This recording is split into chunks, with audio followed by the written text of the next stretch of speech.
분명 사람을 만나고 왔는데 집에 오면 더 외로워질 때가 있어요. 오늘 모임에서 웃고 떠들었거든요. 단체 사진도 찍었고 박수도 받았고 오늘 진짜 재밌었다 그 말도 들었어요. 그런데 불을 끄고 누운 순간 이상하게 마음이 비어버리는 거예요. 이게 뭐지? 왜 이렇게 허전하지? 나 오늘 사람들이랑 잘 어울렸는데. 이 경험 혹시 낯설지 않으세요? 많은 분들이 이런 말씀을 하세요.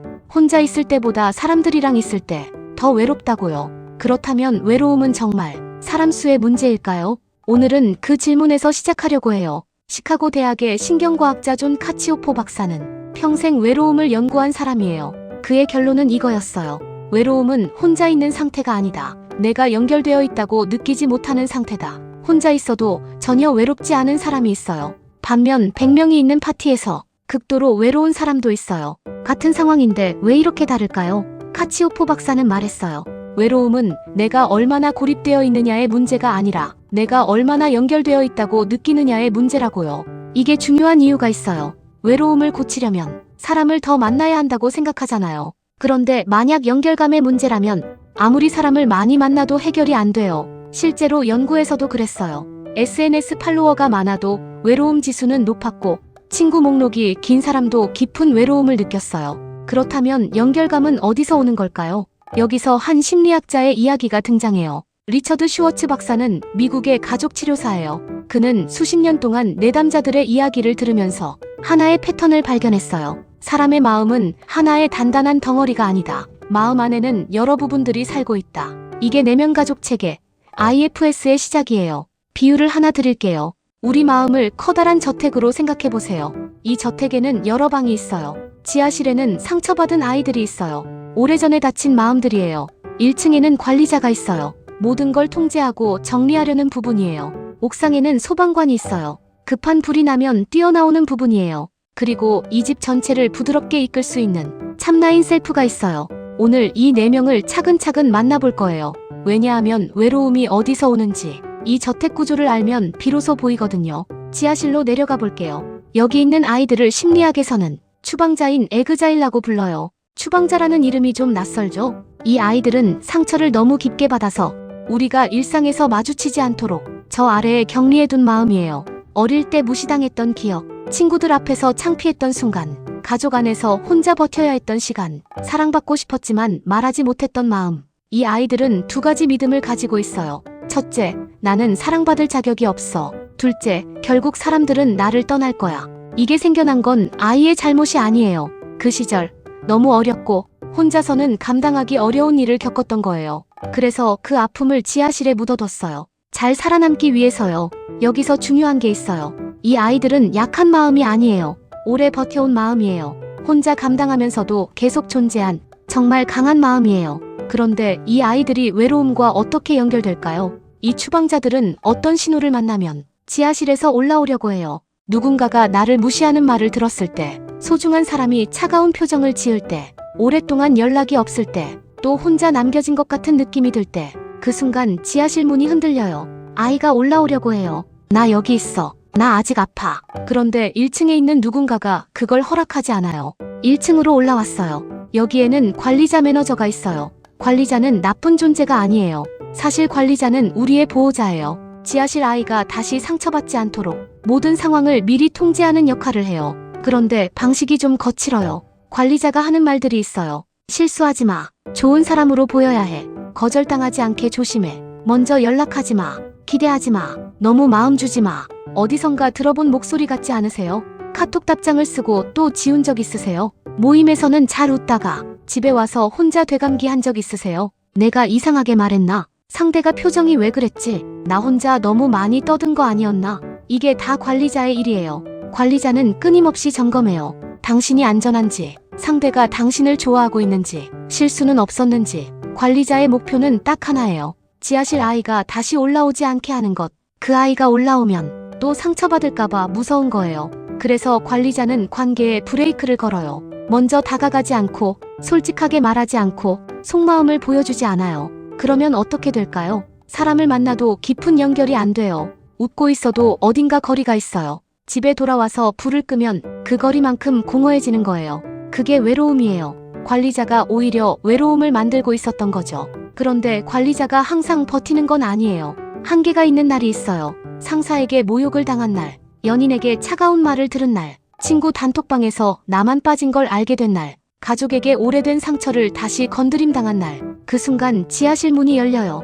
아이가 올라와요. 상처받은 아이가 온몸으로 울어요. 그때 옥상에서 소방관이 내려와요. 소방관인 파이파이터의 목표는 단 하나예요.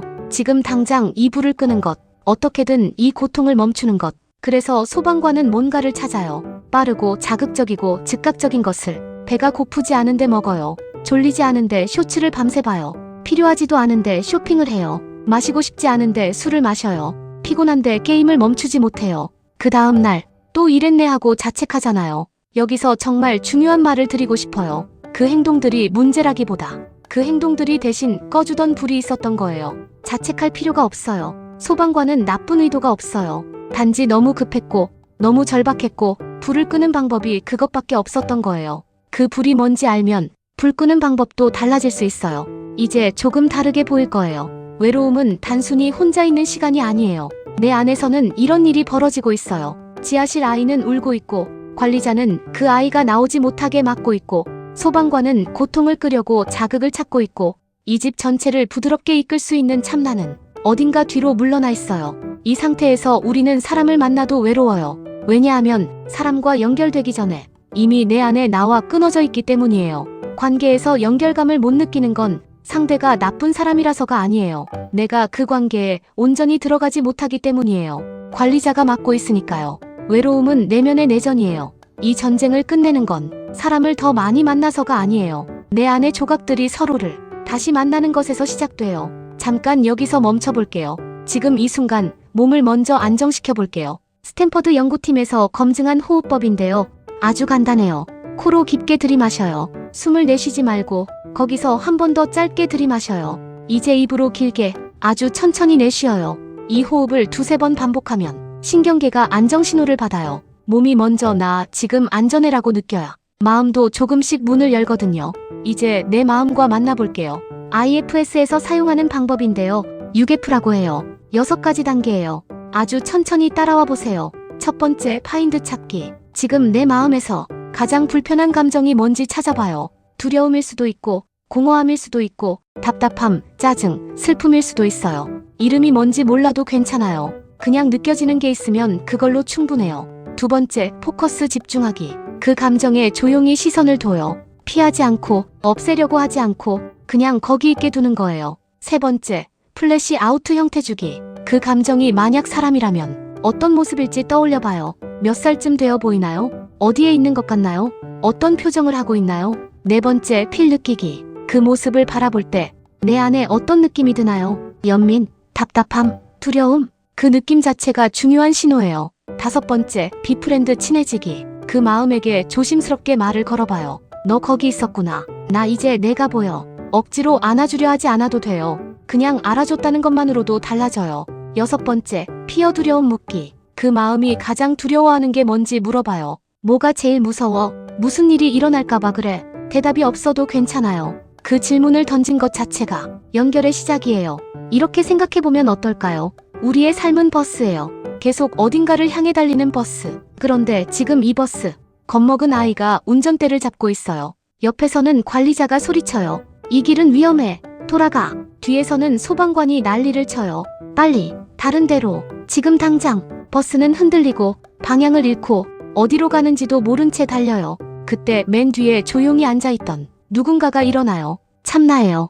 이 저택의 진짜 주인. 상처받지 않은 가장 깊은 곳에 나. 참나는 아이에게 말해요. 너 혼자 운전하느라 오래 힘들었구나. 관리자에게 말해요. 나를 지키려고 정말 애썼어. 고마워. 소방관에게 말해요. 불 끄느라 많이 지쳤지. 이제 쉬어도 돼. 그리고 참나가 운전대를 잡아요. 이 순간 외로움이 사라지는 게 아니에요. 하지만 외로움과 함께 있을 수 있어요. 도망치지 않고 없애려고 발버둥 치지 않고 그래, 지금 나 외로워. 그리고 나는 괜찮아. 이 두 가지가 동시에 가능해져요. IFS에 대해 한 가지 더 말씀드릴게요. IFS는 아직 더 많은 연구가 필요한 분야예요. 2013년 류마티스 관절염 환자 연구에서 IFS 기반 접근이 통증, 우울, 자기연민에 긍정적인 변화 가능성을 보였고 2025년 PTSD와 물질 사용장애를 함께 가진 사람들을 대상으로 한 연구에서도 유망한 초기 결과들이 보고됐어요. 하지만 확정된 치료법이라기보다 상처받은 마음을 억누르지 않고 각 부분의 이유를 이해하려는 하나의 친절한 접근이에요. 많은 분들이 이 언어에서 실질적인 위로를 찾고 있어요. 이제 오늘의 이야기를 정리할게요. 외로움의 반대말은 사람 많은 곳이 아니에요. 외로움의 반대말은 내 안의 조각들이 다시 연결되는 거예요. 혼자 있어도 괜찮은 사람이 된다는 건 아무도 필요 없는 사람이 되는 게 아니에요. 내 안에 내가 나를 버리지 않는 상태. 그때 우리는 사람을 더 건강하게 만날 수 있어요. 오늘 밤 외로움이 찾아온다면 없애려고 애쓰기보다 조용히 물어봐 주세요. 너는 언제부터 거기 있었니? 나는 이제 너를 두고 가지 않을게. 이 영상이 오늘 밤 조금이라도 위로가 됐으면 좋겠어요. 구독과 좋아요는 이런 이야기를 더 많이 만들 수 있게 저한테 큰 힘이 돼요. 다음 영상에서 또 만나요.